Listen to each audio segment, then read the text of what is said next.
Good morning सभी को। कक्षा 11वीं भूगोल की इस सीरीज़ में आज हमारा पृथ्वी की आंतरिक संरचना का भाग 3 है। इससे पहले भाग में हमने जाना भूकंप के अधिकेंद्र क्या होते हैं, उपकेंद्र क्या होते हैं, भूकंपीय तरंगें क्या होती हैं, भूकंप कितने प्रकार के होते हैं, भूगर्भीय तरंगों के बारे में, धरातलीय तरंगों के बारे में और भी भूकंप छाया, इन सभी चीज़ों के बारे में हमने विस्तार रूप से भाग 2 में जाना। आज का हमारा भाग जिसमें हम ज्वालामुखी के बारे में और ज्वालामुखी से जुड़े हुए कुछ टॉपिक्स हैं, इम्पोर्टेंट टॉपिक्स, इन सभी चीज़ों को आज हम डिस्कस करने वाले हैं। लेकिन उससे पहले एक बहुत ही इम्पोर्टेंट टॉपिक है जिसका नाम है भूकंप की माप, उसके बारे में बात करने वाले हैं। जैसा कि हम सब जानते हैं कि भूकंप को मापने के लिए जिस स्केल का यूज़ होता है उस स्केल को हम रिक्टर स्केल कहते हैं। रिक्टर स्केल की मदद से भूकंप की तीव्रता को मापा जाता है। जैसे कि हम सभी सुनते आए हैं कि जैसे नेपाल में 6.4 मैग्नीट्यूड का भूकंप आया, दिल्ली में 4.3 मैग्नीट्यूड का भूकंप आया, बिहार में 2.6 मैग्नीट्यूड का भूकंप आया। ये सभी जो मैग्नीट्यूड हम बात कर रहे हैं 6.4, 4.3 या फिर 2.6, ये सभी मैग्नीट्यूड रिक्टर स्केल के मदद से ही मापा जाता है। अब रिक्टर स्केल के बारे में बात की जाए तो रिक्टर स्केल की खोज अमेरिकी भूकंप विज्ञानी जिनका नाम चार्ल्स एफ रिक्टर था, उन्होंने 1935 में किया था। फिर से एक बार ध्यान से सुनिएगा। भूकंप या भूकंपीय घटनाओं का जो तीव्रता होता है, भूकंपीय तीव्रता, उसे मापने के लिए हम रिक्टर स्केल का उपयोग करते हैं। ठीक है। अब रिक्टर स्केल एक नॉन लीनियर स्केल होता है। वे नॉन लीनियर स्केल क्या होता है या फिर लीनियर स्केल क्या होता है, उस पर चर्चा करते हैं।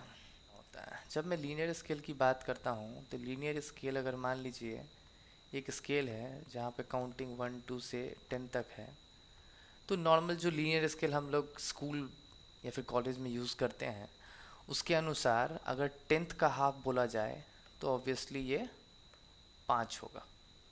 अगर 4 का हाफ बोला जाए तो ऑब्वियसली ये 2 होगा। 2 का डबल बोला जाए तो 4 होगा। 5 का डबल बोला जाए तो 10 होगा। मतलब एक सीक्वेंस में, एक लीनियर वाइज, एक के बाद दो, दो के बाद तीन, तीन के बाद चार, इस तरह से बढ़ता है। उस तरह के स्केल को हम लीनियर स्केल कहते हैं। अब नॉन लीनियर स्केल क्या होता है? जैसे कि अभी हमने बात किया कि रिक्टर स्केल एक नॉन लीनियर स्केल होता है। नॉन लीनियर स्केल एक गणितीय पैमाना होता है जिसे लॉगरिथम में नापा जाता है। इसे इस तरह से समझिए कि एक के बाद जो दो आता है, इन दोनों का फर्क लगभग 10 गुना ज़्यादा होता है। अगर एक रिक्टर स्केल का भूकंप है और दो रिक्टर स्केल का भूकंप है तो इन दोनों में फ़र्क 10 गुना ज़्यादा होगा। अगर मान लीजिए 3 रिक्टर स्केल है और एक और 3 का डिफरेंस बोला जाए तो वो 10 इंटू 10 100 गुना ज़्यादा हो जाएगा। ठीक है, यही नॉन लीनियर स्केल होता है। फिर से ध्यान से समझिएगा नॉन लीनियर क्या होता है। मान के चलिए किसी जगह पर भूकंप का एक मैग्नीट्यूड आया और किसी जगह पे भूकंप की मैग्नीट्यूड 3 आया, तब इन दोनों के बीच का डिफरेंस बोला जाए तो लीनियर स्केल में सीधा 2 का डिफरेंस हो जाएगा। 3 - 1 = 2। बट नॉन लीनियर स्केल या फिर रिक्टर स्केल पर इसका डिफरेंस 10 गुना होता है। यानी कि एक के बाद दो, दो के बाद तीन, इन दोनों में 10 इंटू 10 दैट इज 100 का 100 मैग्नीट्यूड का डिफरेंस होता है। इतना ज़्यादा डिफरेंस होता है। ठीक है, तो रिक्टर स्केल कुछ इस तरह से काम करता है। देखिए ये फोर्थ पॉइंट को जरा ध्यान से देखिए। हर एक संख्या की वृद्धि भूकंप की कंपन के 10 गुना और ऊर्जा में 32 गुना की वृद्धि को दर्शाता है। रिक्टर स्केल कुछ इस तरह से काम करता है। ठीक है, चलिए अब ज्वालामुखी के बारे में बात कर लेते हैं। ज्वालामुखी, जैसा कि हम सब जानते हैं कि पृथ्वी की सतह पर वह स्थान होता है जहाँ से पृथ्वी के अंदर का मैग्मा या फिर गर्म लावा या फिर जिसे पिघला हुआ पत्थर भी कहते हैं, गैस, राख और भाप बाहर निकलती है, उसे हम ज्वालामुखी कहते हैं। अब गैसों में मुख्यतः नाइट्रोजन, सल्फर, हाइड्रोजन, क्लोरीन और आर्गन, इन सभी का यौगिक मुख्यतः बाहर निकलता है ज्वालामुखी से। और भी बहुत सारे गैस होते हैं, लेकिन मुख्यतः ये सभी गैस ज्वालामुखी से बाहर निकलते हैं। अब ज्वालामुखी के अंदर का, ये पार्ट 1 में हमने डिस्कस किया था कि मैग्मा क्या होता है, लावा क्या होता है। उसे ही फिर से मैं एक बार दोहरा रहा हूँ। यहाँ पे मैंने पॉइंट आउट कर दिया है कि पृथ्वी के अंदर बहुत गहराई में मैग्मा नाम का पिघला हुआ पदार्थ होता है। जब यह मैग्मा बहुत दबाव के कारण ऊपर की ओर रास्ता बनाता है और सतह पर निकल आता है, तो उसे ज्वालामुखी विस्फोट कहते हैं। अब ध्यान से देखिए होता क्या है। मान के चलिए ये ज्वालामुखी है, ठीक है। ज्वालामुखी के अंदर मैग्मा होता है, मैंने बात किया था मैग्मा, या जिसे पिघला हुआ पत्थर भी कहते हैं। अब बहुत ज़्यादा अत्यधिक दबाव के कारण ये जब मैग्मा ऊपर की ओर रास्ता बनाकर सतह से, ज्वालामुखी के सतह से जब बाहर निकल जाता है, तब उसे ज्वालामुखी का विस्फोट कहते हैं। अब ये निकला हुआ मैग्मा जब बाहर आता है, बाहर आके ठंडा हो जाता है, सतह पे ठंडा हो जाता है और लावा बन जाता है। यही तो पहले भी हमने बात की थी पार्ट 1 में, अगर आपको याद होगा, कि ज्वालामुखी के अंदर का जो पत्थर होता है, पिघला हुआ पत्थर, उसे हम मैग्मा कहते हैं। और जब वो मैग्मा ज्वालामुखी से धरती की सतह पे, पृथ्वी की सतह पे आता है, तो उसे हम लावा कहते हैं, ठीक है।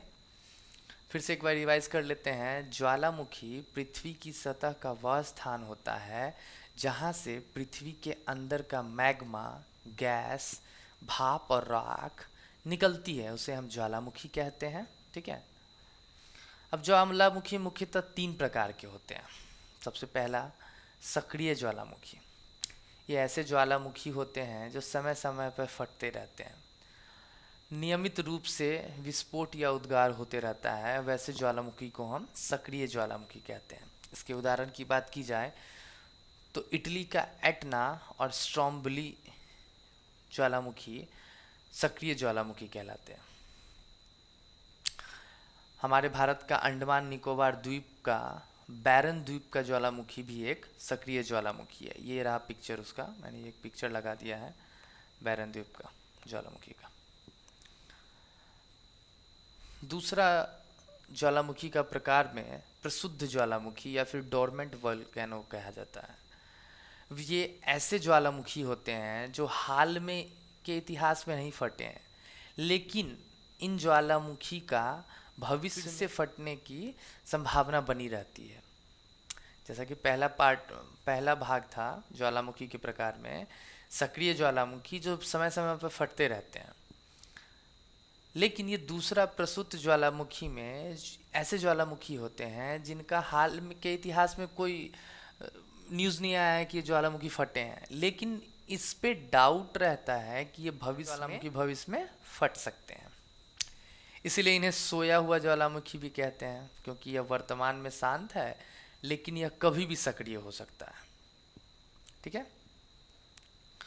देखिए, सुषुप्त ज्वालामुखी के प्रमुख उदाहरण की बात की जाए तो माउंट वेसियस इटली के, जापान के माउंट फुजी, फिर तंजानिया के माउंट किलिमंजारो, बहुत ही फेमस है ये,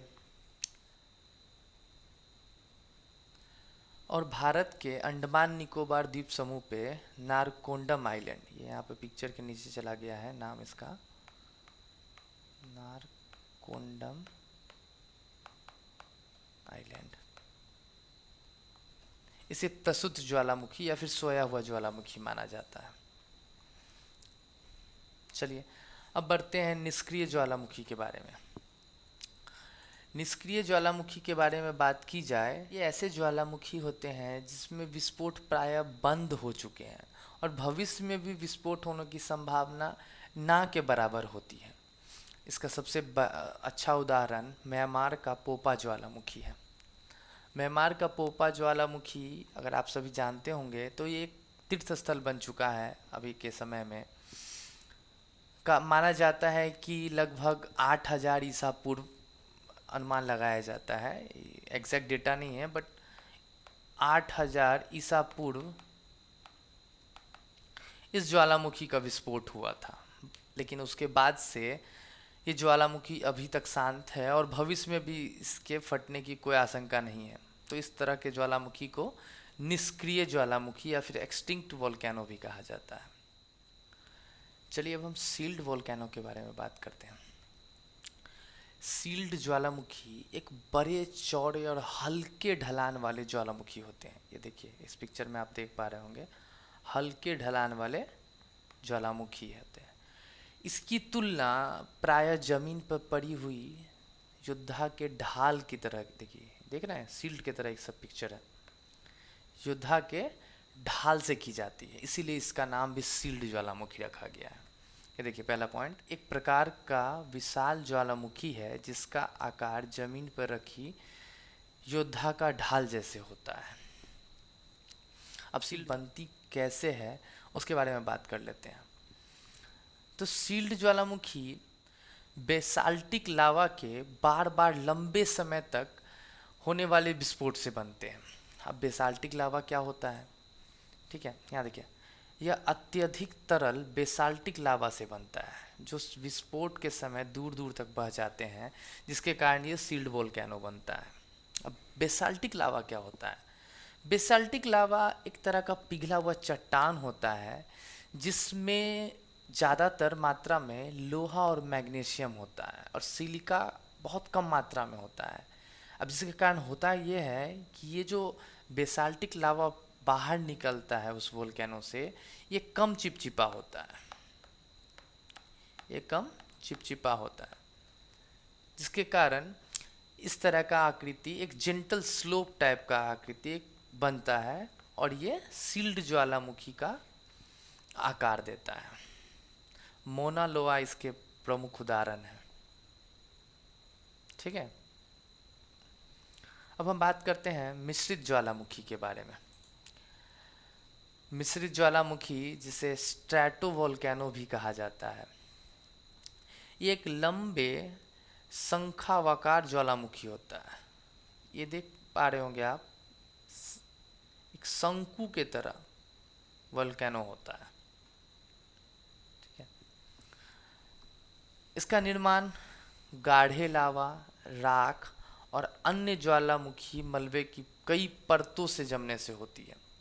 होता क्या है, इस मिश्रित ज्वालामुखी में एक लंबा सा, ये पिक्चर में आप देख पा रहे होंगे, लंबा सा एक शंकु टाइप का ज्वालामुखी का एक उद्गार बनता है और इसका निर्माण गाढ़ा लावा, राख और अन्य ज्वालामुखी के बचे हुए मलबों की परत दर परत जमने के कारण होता है। इसी कारण इसे मिश्रित ज्वालामुखी भी कहा जाता है। इनकी विशेषता की बात की जाए तो इनका ढलान बहुत ही तीखा होता है। ये आप देख भी पा रहे होंगे पिक्चर में, इनका ढलान बहुत तीखा होता है। इसके उदाहरण की बात की जाए तो अमेरिका में माउंट सेंट हेलेंस,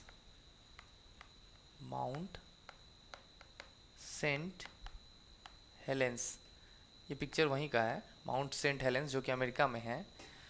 इसका बहुत ही अच्छा उदाहरण है मिश्रित ज्वालामुखी का। चलिए अब आगे बात करते हैं ज्वालामुखी कुंड क्या होता है। ज्वालामुखी कुंड जिसे अंग्रेजी में कैल्डेरा भी कहते हैं, वो क्या होता है? यह बहुत बड़ा गर्त या पात्र के जैसा भूवैज्ञानिक ढांचा होता है जो किसी विशाल ज्वालामुखी के फटने के बाद उसके अंदर की मैग्मा चैम्बर के खाली होने और ऊपरी हिस्से के अंदर की ओर धंसने से बनता है। अब होता क्या है, उसको ध्यान से समझिएगा कि नॉर्मली वोल्केनो में क्या होता है, अगर ये वोल्केनो है, ये भूकंप है, ध्यान से समझिए, ये ज्वालामुखी है। अब ज्वालामुखी में नॉर्मली क्या होता है कि इसके अंदर का मैग्मा बाहर आता है और चारों तरफ लावा फैल जाता है। लेकिन इस केस में क्या होता है कि इसके अंदर का जो मैग्मा है, ये मैग्मा था, वो बाहर निकलने के बजाय अंदर धंस जाता है। अब अंदर धंस जाने से क्या होता है, यहाँ पर एक गड्ढे के प्रकार का आकृति बन जाता है। एक विशाल गड्ढा, एक धंसा हुआ आकृति बन जाता है, जिसे हम ज्वालामुखी कुंड कहते हैं। कुंड मीन्स गहरा गड्ढा टाइप का, ठीक है। काल्डेरा एक विशाल गर्त या कुंड होता है, देखिए लिखा हुआ भी है सेकेंड पॉइंट में, जो किसी ज्वालामुखी के तीव्र विस्फोट के बाद मैग्मा चैम्बर के खाली हो जाने के बाद होता है।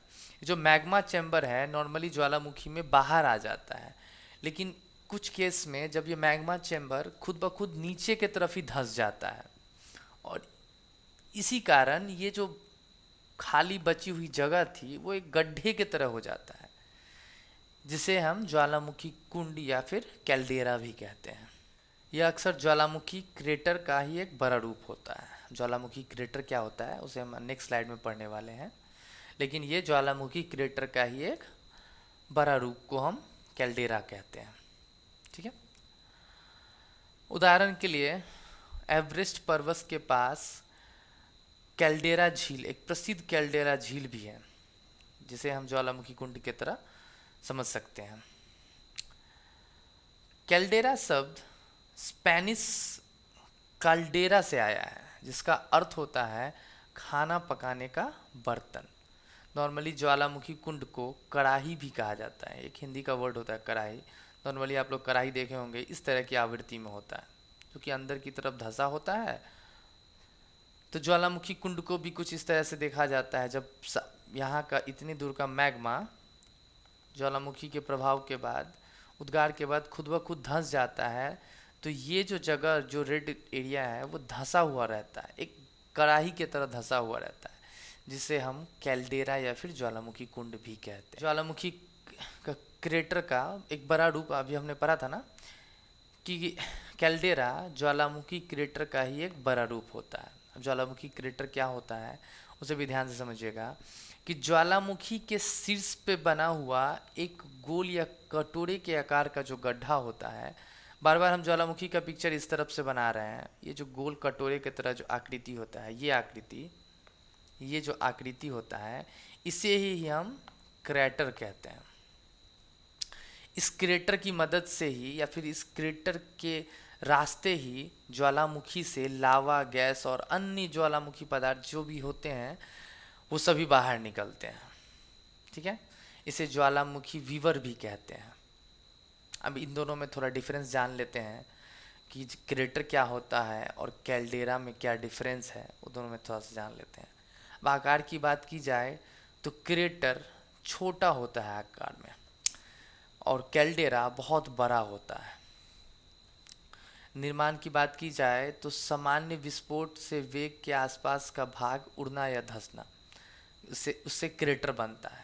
लेकिन कैल्डेरा विशाल विस्फोट से ऊपर का पूरा भाग धंस जाने से कैल्डेरा बनता है। इस तरह से माउंट फुंजी का क्रेटर, येलोस्टोन कैल्डेरा, ठीक है, ये सभी डिफरेंस है, आप एक बार देख लीजिएगा, नहीं समझ में आए तो फिर मुझसे पूछिएगा। अब हमारा नया टॉपिक है सिंडर शंकु। एक छोटा छोटा टॉपिक है, बहुत ही इंपॉर्टेंट टॉपिक है ये सभी चीज़। अब होता क्या है कि कभी कभी ज्वालामुखी बहुत कम विस्फोटक होती है, जिसके कारण जो उसका निकास नाली होता है वो फव्वारे की तरह निकलता है ऐसे। ये जो ज्वालामुखी बना हुआ है, ये देखिए ग्रीन कलर का, इसमें से फव्वारे की तरह निकलता है लावा। आप लोग देखे होंगे बहुत सारे रेड कलर का फव्वारे की तरह निकलता है। अब फव्वारे की तरह निकलने से क्या होता है, यहाँ जो इसका निकास के पास एक शंकु के तरह रूप में जमा हो जाता है, एक कोन के तरह यहाँ पे जमा हो जाता है। उस शंकु को ही हम सिंडर शंकु कहते हैं।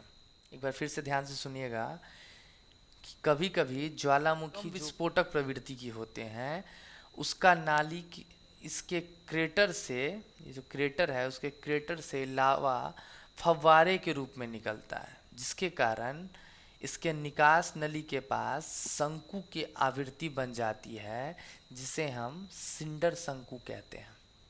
क्लियर है? ठीक है। अब हम बात करते हैं बेसाल्ट प्रवाह के बारे में, बेसाल्ट प्रवाह क्षेत्र के बारे में। बेसाल्ट प्रवाह क्षेत्र को अंग्रेजी में हम बेसाल्ट फ्लड बेसाल्ट भी कहते हैं।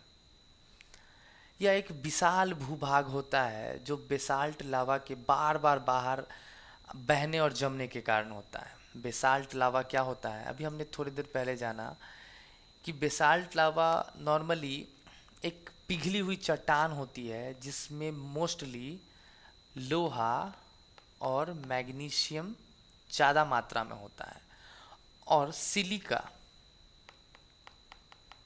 बहुत कम मात्रा में होता है, जिसके कारण ये बेसाल्ट मैग्मा जो होता है वो कम चिपचिपा होता है, कम चिपचिपा होता है। ठीक है, एक बार फिर से ध्यान से सुनिए। बेसाल्ट मैग्मा, मैं लिख देता हूं, बेसाल्ट मैग्मा। बेसाल्ट मैग्मा के अंदर आयरन और मैग्नीशियम बहुत भरपूर मात्रा में होती है, लेकिन सिलिका बहुत कम मात्रा में होती है, जिसके कारण ये बेसाल्ट मैग्मा कम चिपचिपे होते हैं। अब ये बेसाल्ट मैग्मा के बार बार बहने से और बाहर जमने से जो एरिया बनता है उसे हम बेसाल्ट फ्लो एरिया या फिर बेसाल्ट प्रवाह क्षेत्र कहते हैं। ये पिक्चर में आप देख रहे होंगे, यही बेसाल्ट है, यही बेसाल्ट है। ठीक है, उदाहरण के लिए, उदाहरण फिर से ये पिक्चर के नीचे चला गया, पीडीएफ में आपको ये सभी सही तरीके से मिलेगा। भारत के डेक्कन ट्रैप्स में एक प्रसिद्ध बेसाल्ट प्रवाह क्षेत्र है, ये उसी का पिक्चर है, डेक्कन ट्रैप्स, डेक्कन ट्रैप्स का बेसाल्ट प्रवाह क्षेत्र। चलिए अब ज्वालामुखी स्थलाकृतियों के बारे में बात करते हैं, जिसे हम वॉल्केनिक लैंडफॉर्म्स भी कहते हैं। होता क्या है कि ज्वालामुखी के उद्गार से जो लावा निकलता है उसके ठंडा होने से वो अग्नेयशिल बनते हैं। अब ये अग्नेयशिल क्या होता है उसे ध्यान से समझिए। ये ऐसे सेल होते हैं जो पृथ्वी के अंदर से निकले हुए पिघले जो भी गर्म पदार्थ होते हैं, जिसे हम मैग्मा या लावा कहते हैं, उसके ठंडा होकर जमने और ठोस बनने को हम अग्नेयशिल कहते हैं। फिर से ध्यान से सुनिएगा कि पृथ्वी के अंदर से निकले हुए जो गर्म पदार्थ, जिसे हम लावा या मैग्मा कहते हैं, वो जब ठंडा होकर ठोस बन जाते हैं उसे हम अग्नेयशिल कहते हैं। ठीक है, तो पहला पॉइंट तो यही था कि ज्वालामुखी उद्गार से जो लावा निकलता है उसे ठंडा होने से अग्नेयशिल बनता है। अब यह लावा जब धरातल पर पहुंचता है तो धरातल पर पहुंचने के बाद जो भूपल पे जो शैल पर्वत होते हैं उसी में जाके जम जाता है, जिसके कारण बैथोलिक और लैकोलिथ बनता है। अब बैथोलिक और लैकोलिथ क्या होता है उसके बारे में जानते हैं। बैथोलिक एक बहुत बड़ा गुंबदकार आग्नेय चट्टान होता है जो पृथ्वी के परत में गहरा बनता है। पिक्चर में ध्यान से देखिएगा, ये रहा बैकोलिथ, ये बहुत बड़ा गुंबदकार चट्टान है जो पृथ्वी में गहराई में जाके बना। ये पिंड जो है जमा हुआ मैग्मा है जो पृथ्वी के अंदर जाके बना। इसकी गहराई कई किलोमीटर तक होती है। ये ग्रेनाइट के बने हुए पिंड होते हैं। ये बैकोलिथ जो है सो ग्रेनाइट के बने हुए पिंड होते हैं।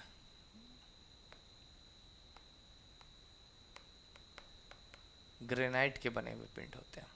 ठीक है, लैकोलिथ के बारे में बात करें तो ये भी बैकोलिथ के तरह ही, लेकिन एक छोटा गुंबद ढांचा होता है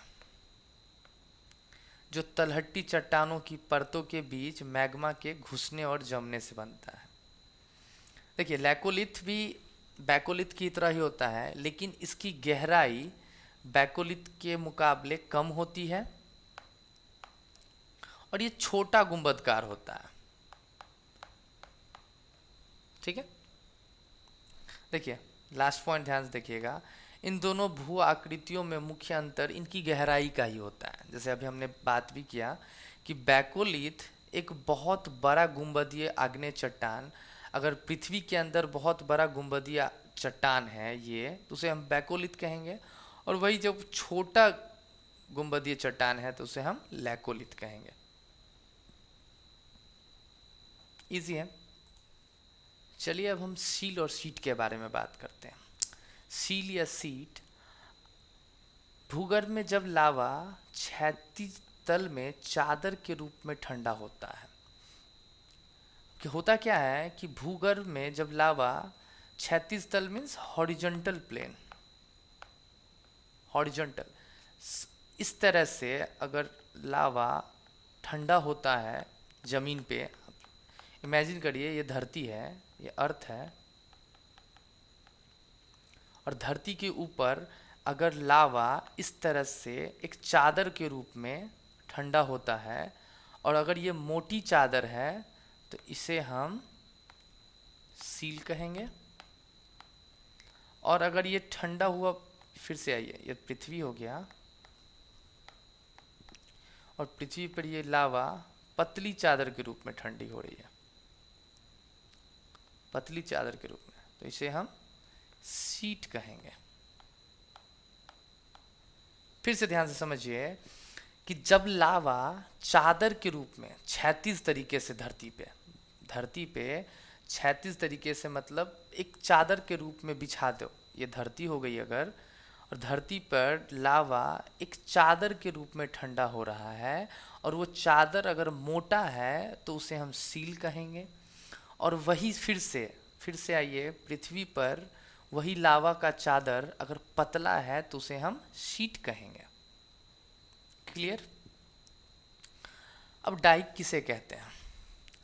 डाइक लावा का वह प्रवाह होता है जो भूगर्भ में कभी कभी दरार में ठंडा हो जाता है। ये देखिए आप, ये पिक्चर को आप अगर ध्यान से देखिएगा, ठीक है, ये धरातल पर एक समकोण इस तरह से खड़ा, दीवार की खड़ी संरचना के रूप में खड़ा हो गया है, यहाँ पे देख रहे हैं, ठंडी हो गई है, इसे ही हम डाइक कहते हैं। ठीक है, पृथ्वी की आंतरिक संरचना का अध्याय समाप्त हुआ।